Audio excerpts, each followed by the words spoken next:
Mathematics second lecture 29। जैसे कि मैंने अपने लास्ट लेक्चर में यहाँ पे लाके रोका था, मैंने कहा था कि अब हम म्यू टेस्ट बताएंगे। तो म्यू टेस्ट बता रहा है a to b f x d x. अगर ऐसे किसी क्वेश्चन की जिसका इंटीग्रेंड एफ एक्स कहाँ बाउंडेड हो ए पे, और आपको म्यू टेस्ट लगाना हो तो कैसे लगाओगे, आप चेक कर लेना लिमिट एक्स टेंस टू ए, जिस पर आपका अनबाउंडेड है, एक्स माइनस ए की power mu f x d x exist कर रहा है क्या, और म्यू आपका किसके बीच में होना चाहिए, 0 से 1 के बीच में। तो अब इंटीग्रल को हम क्या कह सकते हैं, कन्वर्जेंट। यदि आपका म्यू 1 से बड़ा है और ये लिमिट एग्जिस्ट करती है तो हम क्या कहेंगे, डाइवर्जेंट। उसके बाद मेरे भाई मैंने दे रखा एबल टेस्ट। एबल टेस्ट क्या कहता है, एबल टेस्ट ये कहता है यदि a to b f x d x कैसा हो आपका, कन्वर्जेंट। यदि एबल, क्योंकि तीनों टेस्ट बताने पड़ेंगे तब जाके सवाल होंगे बाकी बचे हुए। A to b f x d x कैसा हो, कन्वर्जेंट। फाई एक्स कैसा हो, बाउंडेड और मोनोटोनिक। तब ये इंटीग्रल का प्रोडक्ट कैसा होगा, फाई और एफ एक्स और फाई एक्स का कन्वर्जेंट होगा, ठीक है ना। उसके बाद ड्राचलिट टेस्ट बताया।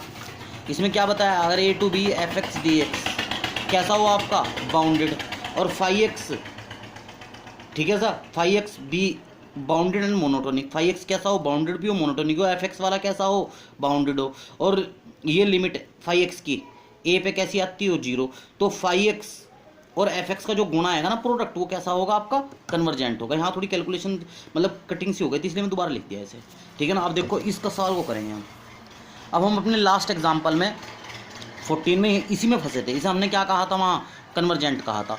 तो मैंने इसमें फाई एक्स कितना मान लिया, 1/x, एफ एक्स कितना मान लिया, साइन ए एक्स। अब मैं इसमें लगाऊंगा एबल टेस्ट। अब देखो एबल टेस्ट कैसे लगेगा, ये सवाल है मेरा। यहाँ थोड़ा सा यहाँ को ले लो। देखो एबल टेस्ट ये कहता है कि ये इंटीग्रल तो कैसा होना, जिस आपने एफ एक्स मानना वो इंटीग्रल तो आपका कैसा होना चाहिए, कन्वर्जेंट। जो आपका फाई एक्स होना चाहिए वो बाउंडेड और मोनोटोनिक होना चाहिए। देखो अब फाई एक्स तो साफ दिख रहा, मोनोटोनिक भी है, बाउंडेड भी है। अब मसला किसका है, एफ एक्स का है। तो एफ एक्स को हमें क्या चेक करना, एफ एक्स हमारा कैसा होना चाहिए, एफ एक्स हमारा होना चाहिए कन्वर्जेंट। तो एफ एक्स हमने साइन ए एक्स मान रखा, तो हमने साइन ए एक्स लिखा, इसका इंटीग्रल कर लिया। इंटीग्रल करने के बाद वैल्यू आई, ये वैल्यू कैसी आई आपकी, फिक्स वैल्यू आएगी, क्योंकि आप 1 रखोगे तो साइन कोस ए अपॉन ए -1 अपॉन ए, अभी तो ए पे डिपेंड करेगी वैल्यू, सिंपल सी बात है, ठीक है ना।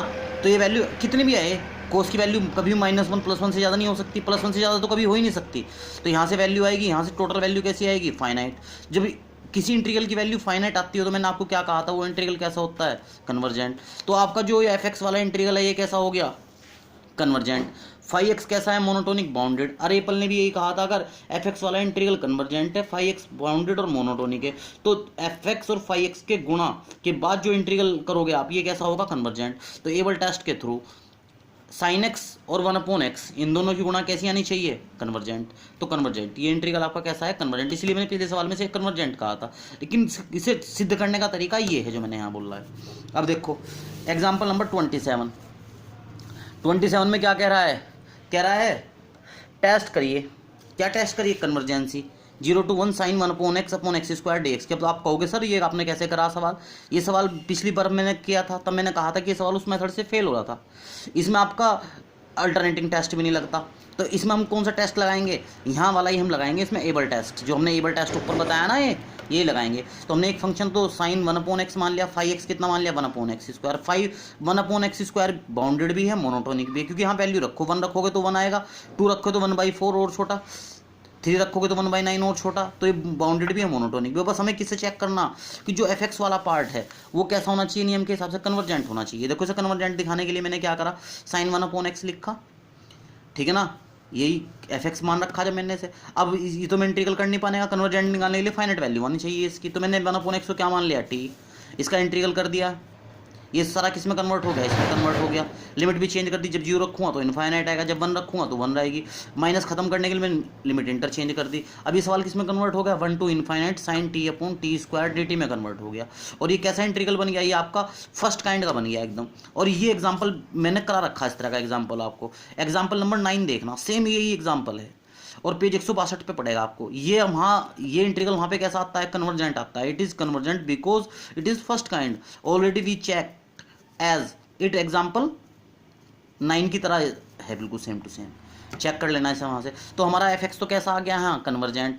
फाई एक्स वाला पोर्शन कैसा आ गया, बाउंडेड और मोनोटोनिक। तो एबल के थ्रू हम क्या कह सकते हैं, एबल ने ये कहा था कि जो एफ एक्स है आपका और जो फाई एक्स है दोनों ही गुणा कैसी होगी, कन्वर्जेंट। तो इसमें क्या लग गया, एबल टेस्ट। बताने मुझे ये टेस्ट पढ़ेंगे, किताब में तुम्हारी हैं भी कुछ तो है ही नहीं इसमें, ये वाला टेस्ट नहीं है डायरेक्टली टेस्ट, बताने मुझे पड़ेंगे, तो इसलिए आपको ज़रूरत है इन सब की, तो इसलिए मैंने बोल दिया इसे, ठीक है ना। बड़े ध्यान से सवाल लोग कर लेना और बड़े अच्छे सवाल हो जाएंगे, आपकी कहीं मिस्टेक नहीं होने की, प्रैक्टिस अभ्यास क्या हो सकता पड़ेगी, ठीक है ना। ये देखो फिर हम आगे पहुँचो और थोड़ा सा। एग्जाम्पल नंबर 26 कह रहा शो करिए 0 to π/2 cos 2nx log sin x dx convergent है। तो इसे भी हमने कैसे करा, इसमें भी हमने एबल टेस्ट लिया, एक तो एफ एक्स मान लिया, एक फाई एक्स मान लिया।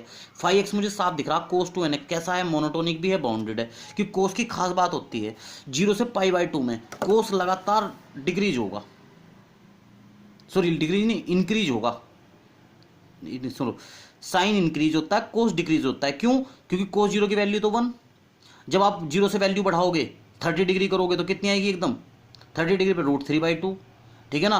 45 डिग्री पे और π/2 पे जाते जाते कैसे हो जाएगा 0। तो ये फंक्शन आपका फाई एक्स कैसा हो गया, डिक्रीजिंग भी हो गया और बाउंडेड भी हो गया, क्योंकि उसकी वैल्यू 1 से ऊपर नहीं जा सकती, ठीक है ना, मिनिमम 0 रहेगी। तो ठीक हो गया यहाँ तक, ये फाई एक्स तो हो गया। अब आपका F x = log sin x, इसे कैसा दिखाना होगा आपको, कन्वर्जेंट, क्योंकि एक तो बाउंडेड चाहिए, दूसरा एफ एक्स वाला कैसे चाहिए, कन्वर्जेंट। तो ये आपका कन्वर्जेंट होता है, याद रखना इस बात को, ये इंटीग्रल सोल्व किया जा सकता है, कोई टेंशन नहीं है। तो ये एफ एक्स तो कन्वर्जेंट है, फाई एक्स बाउंडेड है, दोनों का मल्टीपल एबल थ्योरम से कैसा होगा, एबल टेस्ट से कन्वर्जेंट होगा। अब आप कहोगे सर ये हमें कन्वर्जेंट दिखाओ, F x = log sin x convergent कैसे हुआ।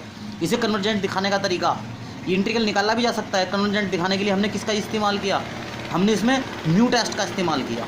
और मैंने जस्ट इसके सामने एग्जाम्पल 33 किया, एग्जाम्पल 33 यही एग्जाम्पल है।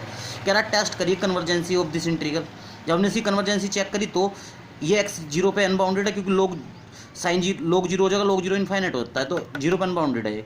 तो एफ एक्स इतना लोग, हमने म्यू लिया > 0, तो limit x tends to 0 x की पावर म्यू एफ एक्स, इसका मान निकाल रहे हैं, ये लेके चले, ठीक है ना। ये हम लिमिट निकालते चले गए, इसकी लिमिट हमारी कितनी आ गई 0, जो कि फाइनाइट भी है, एग्जिस्ट भी करती है। सो बाय म्यू टेस्ट, अगर म्यू का मान आपका 0 से बड़ा हो और 1 से छोटा हो, क्योंकि यहाँ पे तो 0 से बड़ा चाहिए हमें, हमने इसे 1 से छोटा भी कर दिया, लो ये लो 0 से बड़ा कर दिया, 1 से छोटा कर दिया। तो इस आधार पे ये इंटीग्रल आपका कैसा हो गया, मतलब आपका म्यू जो हो गया अभी इस समय ऐसी स्थिति में आ गया 0 से बड़ा और 1 से छोटा। अगर म्यू आपका 0 से बड़ा 1 से छोटा हो तो वो कैसा होता है, आपका म्यू टेस्ट से कन्वर्जेंट होता है। तो ये लिमिट फाइनाइट जब आ रही और म्यू आपका 1 से छोटा है, 0 से बड़ा है, तो ये इंटीग्रल आपका कैसा हो गया, कन्वर्जेंट हो गया, ठीक है ना। अब देखो एग्जाम्पल 30, इस एग्जाम्पल में एफ एक्स ये है, म्यू हमने कितना मान लिया 1/2 लगा दिया म्यू टेस्ट। म्यू टेस्ट लगते ही इस इंटीग्रल का देखा, इसे तोड़ दिया साइन बटे कोस में, ठीक है ना। कोस तो ऊपर चला गया यार, साइन यहीं छोड़ दिया, यहाँ से √2 से लिख दिया। इसका मान x बटे साइन x का मान 1 होता है, लिमिट आपने करा होगा 12th क्लास में, जो कि फाइनाइट आ गया, एग्जिस्ट कर गया। और म्यू आपका कैसा है 1/2, जो कि किससे छोटा है 1 से, तो ये इंटीग्रल भी आपका कैसा होगा, कन्वर्जेंट। इसी तरह देखो एग्जाम्पल 31 मैंने किया है, कह रहा है इसकी कन्वर्जेंसी डिस्कस करिए। अब इसकी कन्वर्जेंसी हमने बड़े शानदार तरीके से डिस्कस करी, किताब के थ्रू, ये कोई ज़्यादा खास नहीं है। एफ एक्स तो मान लिया, ये जी एक्स मान लिया, कितना 1/sin t-3, ठीक है ना। सारी कैलकुलेशन अच्छे से आप देख लेना, पढ़ लेना, रीड कर लेना, समझ में आ जाएगी आपकी। समझ गए होंगे साइन x बटे x क्यों बनाया मैंने, साइन x बटे x इसलिए बनाया, जब मैं लिमिट लूँगा तो वैल्यू 1 आ जाएगी। अब इसमें मैंने क्या लगा रहा हूँ, अल्टरनेटिंग टेस्ट। अल्टरनेटिंग टेस्ट को कंपेरिजन टेस्ट भी बोलते हैं। मैं यहाँ अल्टरनेटिंग भी लिख सकता था, कंपेरिजन की जगह अल्टरनेटिंग टेस्ट भी लिख सकता, और अल्टरनेटिंग टेस्ट भी बोलते हैं इसे। तो एफ एक्स बटे जी एक्स निकालते हैं, जो कि फाइनाइट आ रहा, नॉन जीरो आ रहा। या तो दोनों इंटीग्रल ही हैं, एफ एक्स और जी एक्स कैसे होंगे, कन्वर्जेंट होंगे, या दोनों कैसे होंगे, डाइवर्जेंट। अब हमें किसे चेक करना, जी एक्स को चेक करना। जी एक्स कितना है 1/sin x की पावर t-3। क्लियर बात मेरी। ये इंटीग्रल कैसा होता है आपका, कन्वर्जेंट। कब होगा कन्वर्जेंट, जब t-3 किससे छोटा हो, 1 से। क्यों, क्योंकि मैंने रूल बताए थे, इसमें पी इंटीग्रल बताया था, एक कहा था अगर 0 से आपका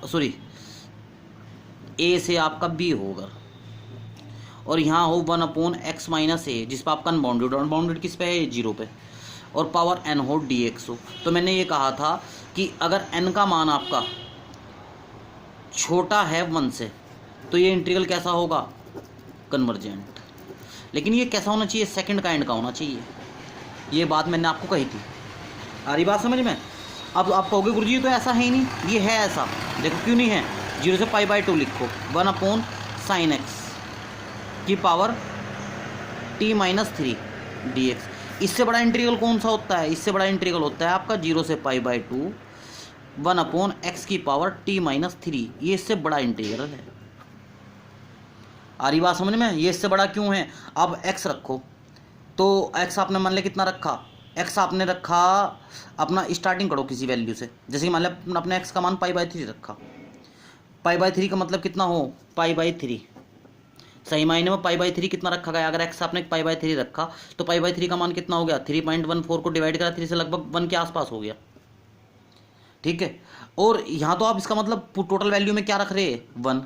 तो यहाँ टोटल वैल्यू में कितना रखा जाएगा x की जगह? 1 से थोड़ा ज़्यादा रखा जाएगा। तो इसका मतलब ये वाला इंटीग्रल बड़ा हो गया, क्योंकि यहाँ तो आप π/3 रखोगे तब साइन की मतलब x रख कितना रहे? π/3 से मतलब 1 के आसपास रख रहे हैं आप। फिर यहाँ से वैल्यू जब आप π/3 रखोगे तब जाके 1/2 आएगी, तब भी 1 से कम रह जाएगी।